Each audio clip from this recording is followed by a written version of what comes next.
Love you too.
of will with someone on, and I don't want clothes batter everywhere. If you can make a spot that can be rough on the judge's hand, and I'll skate something. I think that's new. I'm just in love with this sword.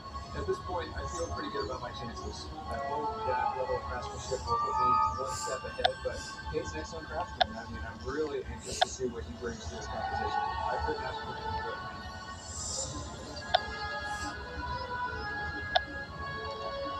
Well, Kate, good to see you guys. Welcome back to the fort.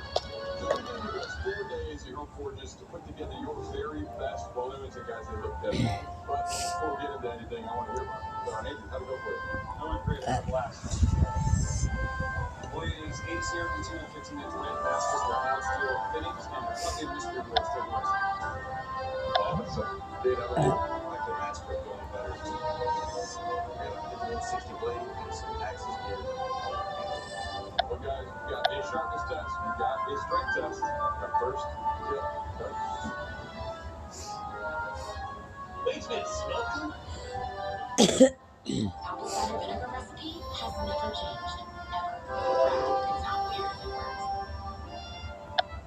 To the keel test. Find out what kind of lethal damage your weapon will do. I'll take your weapon, deliver some lethal blows to this big carcass. And do we have to like this? Let's do it. Indeed we will. You never know if you're going to have some kind of hidden force well squad, so I took a little bit of a risk there. I definitely feel the nerves and the anxiousness, so I'm just hoping that it survives.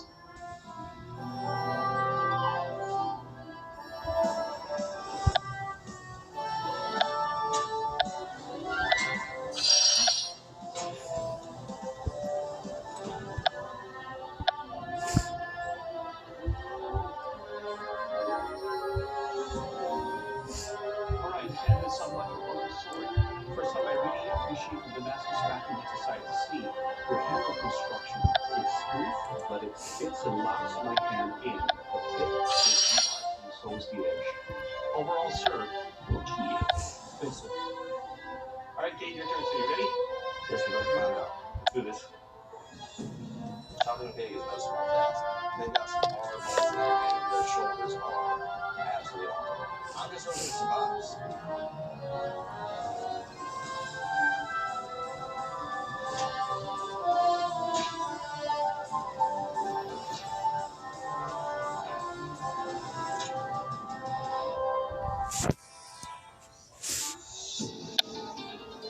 Alright, Kate, first up, this thing is light as a feather.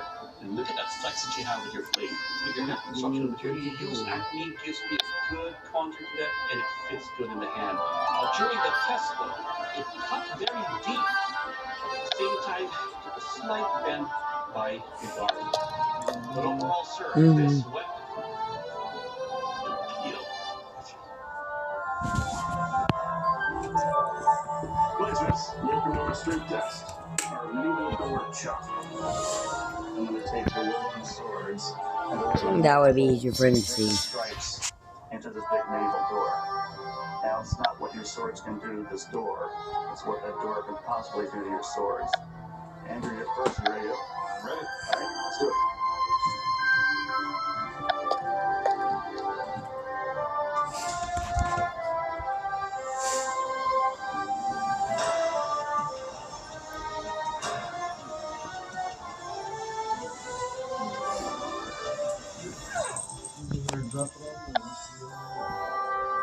All right, nice job, Andrew.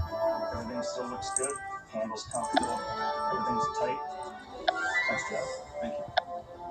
Kate, how are your nerves right now? Pretty bad. We're definitely not excited for this. I'll be excited enough for both of us. After seeing that my blade picked up a bit of a test, there's definitely a large possibility that chopping this door is going to break my blade, so hopefully it spots it one easily.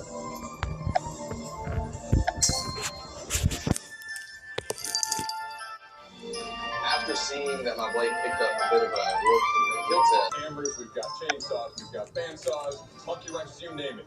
that lid drops down and holy crap, I see a lot of that, but we're good. Now, with whatever tools you guys choose, I want you each to create a pry-bar knife, which means one end needs to be wedged and work as a functioning pry-bar. You need to be set up for a full I can turn my outside light off now. blade that measures between 11 and 13 13 inches. Now, in round 2 of the competition, you guys are going to add hammer screw blades, turning into fully functioning knives. Sorry, my food's here, so no one needs to know I'm home now. Ladder, pry, and chop, and for sharpness in a leather apron slice. Keep your eyes on the clock. Do your absolute best work. You will only have 3 hours in round 1 of the competition, and that time starts now. They've got a lot of choices in there. This is the interesting part, to see what they grab right off the bat. They've each got to choose 2 tools. What would you guys be going for? Files usually make good knives, but it depends on which route you want to go. You can go layering stuff up, or go canister if you're comfortable with it. Right off the bat, my game plan is to get a hold of those bandsaw blades. I'm pretty confident that that's good hard steel because I use them at work. I need to find something else so that I can glue on. Let's see here. Mike went ahead and grabbed a hand file. I know I want to make a canister, and I don't want to try to put any thick, heavy tool steel or hammers in here that it fits into the can. Get away! It's just an empty bag, silly. Get a good solid weld on. First thing is get white out in that can and let that white out start drying so that I know my can's been separated. I absolutely have no intention on leaving that on there. So I'm looking at the steel, and it's some good, some bad, but I see the bandsaw blade, and I know for a fact that that's hardenable steel. So as I'm cutting, I noticed that that's not going to be enough steel. So I'm sort of panicking. I look over at the crate, and I see some pipe. So I decided to switch over to the pipe jaws and using the leftover of that bandsaw. I just realized you needed more, and things went back to the box. Yeah, just pulling the teeth off right there. I got the jaws in the forge, and I'm ready to start working on my handsaw. I plan to do a layered Damascus billet. I'm going to go ahead and put the bandsaw blades in the center core where my edge is going to be. Make sure I got more than enough for this blade. So right when I see the toolbox, I knew I was going to go to a canister just because there's so many unknown metals. Gary decided to go with the chainsaw blade and the bandsaw blade. I made a good layer of 1095 powder down first, so that I'm going to have a good layer that I know is going to be a solid cutting edge. How many of them are going to decide to peel it off, and how many are going to leave the can on? We didn't give them a requirement either way. I weld it all together, put it in the forge. Garrett's enjoying himself. He's got a tune going. I'm a real high energy person. I'm always moving around. We should get Garrett like little tin cups and a hat or something. I think it's only fitting to listen to metal music as I'm pounding on metal, so just thinking about some heavy metal music. As I'm looking to see what's left after the buzzard's picked, I realized there's not a whole lot of choices. So I decided to go with the handsaw and files and make a hamster Damascus. I'm going to take a casual, and that's my plan, just slow it down. I don't think they gave it enough time for that whiteout to dry. You'll let that dry. You're sitting at home, and you tell yourself, I will not be the guy to rush. Oh Lord, I'm that guy. But I think I can practically be Blacksmiths, 1 hour is off the clock. You have 2 hours remaining in round 1. Our plan is to get the pipe wrench jaws straight. So I take it over to my anvil and start beating the ever-living crap out of it. I've seen a lot of smiths taking it quickly. I do the second billet, and then from there is more or less testing different machines, trying to get it flattened out for when I go to layer it with the handsaw blades. Everything looks all formed together. Come on, back. And then that terrifies me now. I think about it. First look in the forge, I want to make sure that this can is up to welding temperature. If I take my can to the press, and wow, that thing has got some power. The canister is getting smashed real tight. Okay, and once I get that can off, I got plenty of time left to forge out a nice blade. This can is fighting me every step of the way. It is going hard. So Mike's getting a little frustrated with that canister. That white out in there, so I have to get this can off of this billet. So I take it over to the chop saw, and I'm going to cut the ends off so I can actually see the seams. Let's see here. I find the seams. Luckily, this thing actually starts peeling. There we go, Mike. I've got enough of this can off that I think I can take this thing to the grinder now. Grind what's left off of there. Blake Smith's got an hour and a half remaining. I am so excited to get those really new first time. Man, this machine's awesome. I need one of these in my house. I'm super happy how my blade shape's turning out, but I'm not really sure what I want to do with the pry bar. I've never put a pry bar on a knife before. Working on that, pretty decent weld set, nothing really breaking apart on it. The handle and it seems to be holding together pretty good. My welds are set. I'm trying to peel the can back and realize it's sticking pretty good. And I'm thinking I'm going to try it. As it's in the forge, I'm thinking, man, if I put it in the crux, I can see it separate a little bit. Maybe I can get the crux to help me.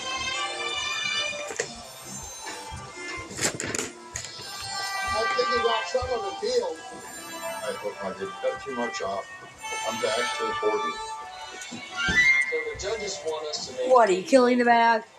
Are you silly Willie's killing the bag? I put a bevel on the tip of the blades. Have an idea as to how my pry bar is going to work. I think edge geometry is super important. Are you stuck, baby girl? Just putting a offset too thin can cause failure. You need help. Here. If I put the pry bar end at the tip of the blade, then I know that I got plenty of leverage. Mom was just putting pressure on the strap so you could get it off your head.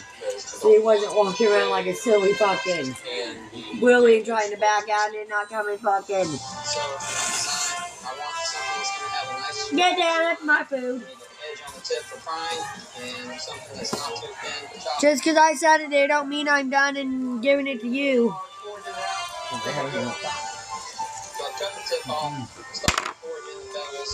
It's got an angle so that you can wedge in and fry with it. I want to get my handle to have a little bit of curve down into it, make a nice chopper out of this thing. I'm feeling pretty confident at this point. I want to show my 6-month-old daughter at home that if you set your mind to anything, you can do anything. I'm ready to finish, but I'm really not used to the brighter lights around me. Thinking it's at the right temperature, so I decided to just wing it and go for broke. Quenched and got a haircut. I'm a little worried that I had my temperature a little too hot. I grabbed the file. Woo! Blade nice and hard, no D-lambs that I'm seeing right now. I'm looking forward to getting the grind to it and seeing what I can turn out. So I get on my roller and I'm measuring my blade up, and as I'm looking at it, I'm like, maybe an inch and a half short. Either one of it 13 or one of it super 12. But with Travis, you don't want to be the point to where you need more steel. You don't have anyone near enough metal to make the blade wrap. I'm in trouble. I've got to stretch this thing out. I just want to get this thing to parameters. And all I can do is give it my best shot. So the hammer I'm using I brought is called flatter, and it keeps things flat. Instead of running over the post bias, give it a couple whacks. I've used it time and time again at home, and it works fantastic. For you guys, how important is it to have tools that you're comfortable with and that work well for you? I think it's very important because we have a comfort level that The fourth point on the 11 and a quarter, not a lot of room to put there. So I've got the blade the shape I want it, but I want to make sure I get some pinholes in this thing before I quench it. I'm going to drill this hole wrong. It's squealing like and quench it. Mike has some issues with the drill bit. I'm starting to get a little worried.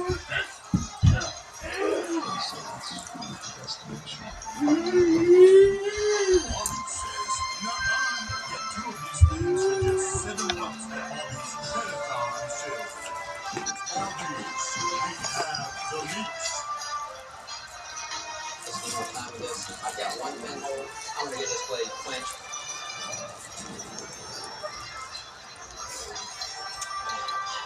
I'll take this thing to the grinder. I'm going to get as much done as I can before that clock hits zero. You're at 15 minutes. I got my blade to length and I got my handle sorted out enough, and so I get ready for my quench.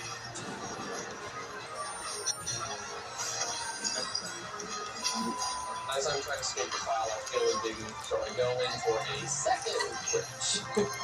I got a lot of voices in my head that tell me not to do this, but I've got to get a hard blade.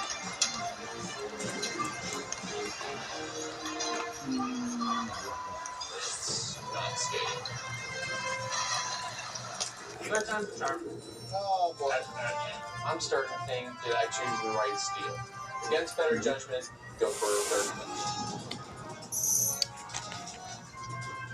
And this time it skates a little better than before. The judges wanted a pry bar knife, so I'm going for a cleaver type blade with a flat hit on that 90-degree corner, and I'll be good. If I get it up to temperature, I get it to quench. I don't hear any cracks, I don't hear any pings, I'm good. I'm a little nervous. I'm thinking about how I'm going to incorporate the pry bar into my knife. I've never done a pry bar before, so I decided to put my pry bar at the end. I'm going with a big sweep of the tang. I do not see a pry bar knife in Garrett's design. Yep. Please put the pry bar on the tank. I'm thinking I maybe should have redesigned this a little bit. I'm looking over my other competitors and I realize that they all have the pry bar on the tip. And I'm starting to think maybe I did something wrong. I'll make it to round 2. I'm planning on just cutting off the end of my handle and taking off the tip of my knife and making that the new pry bar. I'm just hoping the judges give me a chance. 5, 4, 3, 2, 1.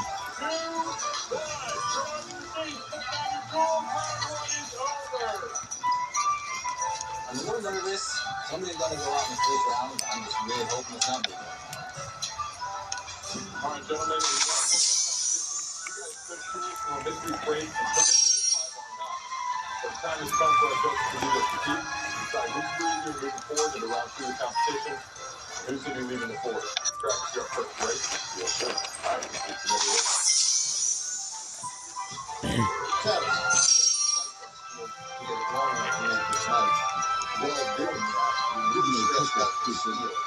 The other issue I have is starting at 10. You got a couple of DLAM issues going on. So we got some things to do. We move forward in the next round. Okay. All right, Jim, you're up next. Who you came up with?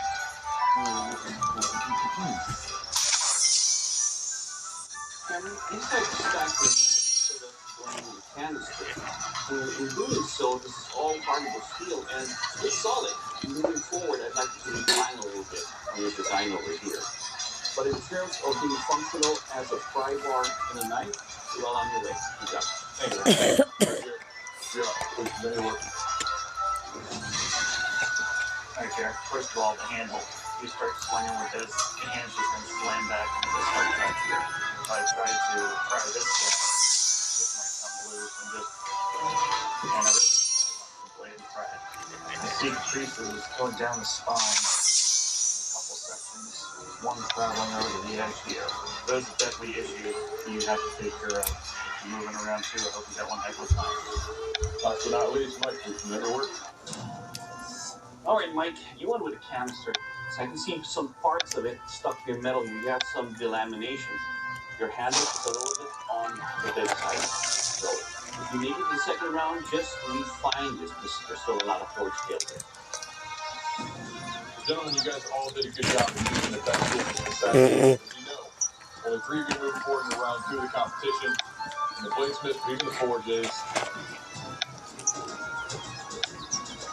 Gary. Dave Baker's going to tell you why. Here, this came down to a design issue. A pry bar knife usually has a pry bar tip. You gave us a pry bar at the end of the handle where you can get very little leverage. That combined with the cracks and delaminations in your blade, we don't know that we can fix that in round 2, so that's why we're letting you go. Gary, thanks for your hard work. It was really fun watching you build that blade. And unfortunately, your time here in the forge has ended. Ow! Get out of the bag, Henry. Stop sneak attacking my feet. So I think I'll definitely take that into consideration next time. I'm just more than happy to go home and see my little baby daughter waiting for me. Well, guys, congratulations. The 3 of you are moving forward into round 2 of our competition. Where you fix any issues you guys have with your blades. And bringing the fully functioning knives. At which point, the guys will be testing it for strength and durability in a ladder pry and chop. And for sharpness in a leather and slice. Now, unfortunately for you guys, other than this guy, the is off limits. The good news is, somebody left me a chainsaw.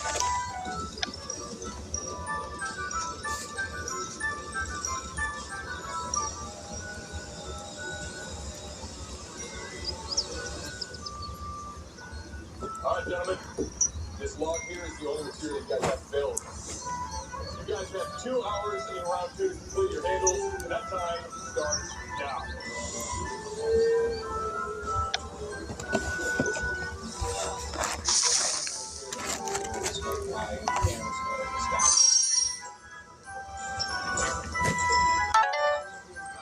Get through that gravel road. Cameron's gone for the band. Yeah, that band's not blade made for metal. It is not made for wood. As I'm cutting, I can tell the machine really does not like it. So I take my chisel and start helping wrap the center of the lock. I do not have any, like up here. That's fine if you don't got anything up there. I do not even have fries up here. That's fine. Yeah, I'm gonna eat my last of my fries. No. The only other fries are your brother's.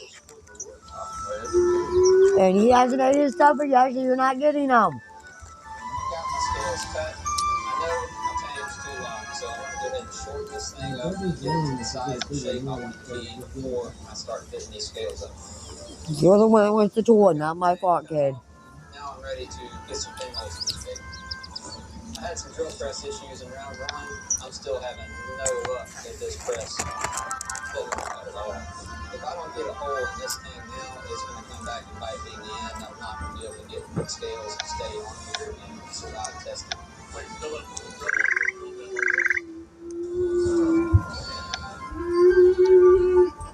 don't want to mess around with this thing, so I'm like, well, I'll sharpen this bit. I do it one at a time.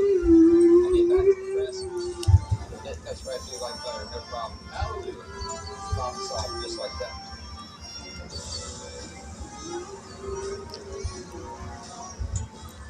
Yes. Now that I got my skills, I'm reminded of competitors how their handles snap apart when driving independence to tighten the pole. I'm afraid that with each tap that they will not crack. One thing done, and after the next, and it's off to the grinder I go.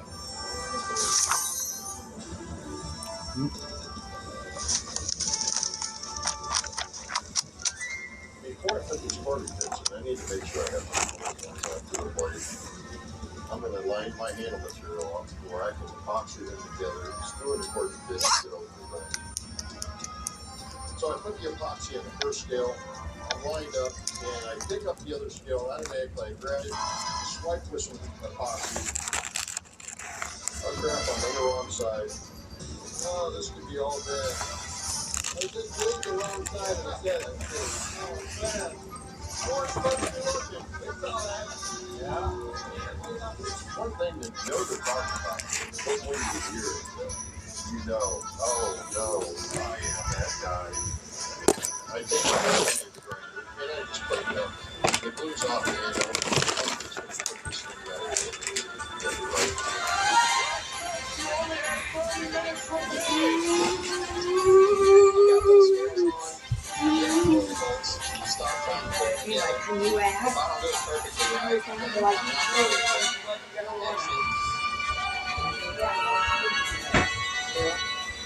Right away, I feel the bread snap. Damn. Hey, Mom, what's in there? I'm gonna go get some more quarters and we'll start it. This time, I took my time and I made sure not to overshort these things. I made sure they were centered. That's your brother's supper. Stop. I look at the clock. He fell asleep and hasn't ate yet, so leave it alone. Shape this handle and put an edge on this blade. So at this point, I'm finally starting to feel some relief. You're not killing your brother's supper. He's sleeping. Cameron. I wouldn't let him do it to you even though I don't feel like What's inside the can? dude, that's got hamburger in it, I think. And I know. If not, I don't even know if that mac and cheese is good anymore. You just had supper. I have busted a half of this good. I cannot go for it. I have got to display. Next time I'll buy you a 10-piece. And you just won't get a Happy Meal toy. Then deal with what you got. That's all I can tell you.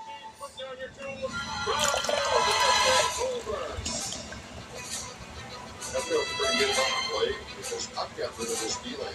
Your mother's not trying to be mean. The only reason I'm telling you to deal with what you got then is because you want your toy. The biggest I can get you is your 6-piece and a small fry. I don't buy an extra small fry next time for you. Try to try them off. Instead of getting a happy meal, get a tasty meal. He don't want that. He wants a Happy Meal because that's what I just told him the first one.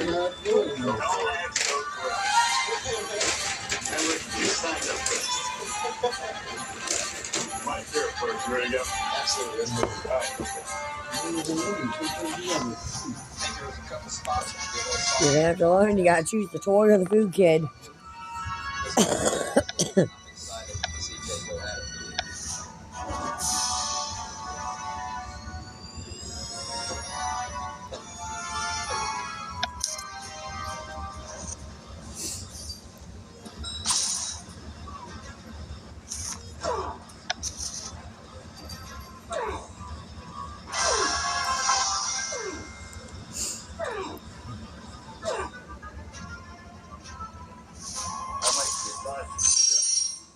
Biggest problem I had there was this tip.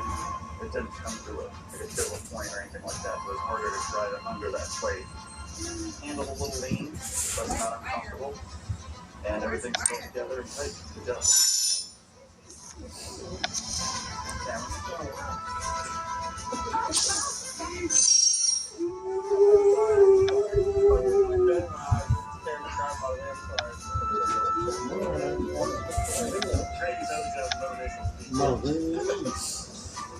Even the way I designed this edge, I am still afraid of this being a broken part because I had to punch 3 times so that put a little bit of stress fracture.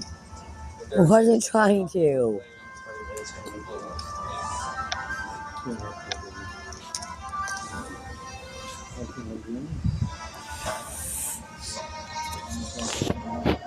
No, kid, I wouldn't let him do that to you, so I'm not letting you do that to your brother either. Yeah, just steal his food. I wouldn't let Chris do that to you, so no, you can't do that to Chris. Well, Chris has before, but without asking, but if I know there's a bag of food in there for you, I won't let Chris do it. This isn't crammed down. It was 0 edge plus, so it was a little trouble. No, no. But once I got it under there, the plate popped right off. No problem. Your edge is too good.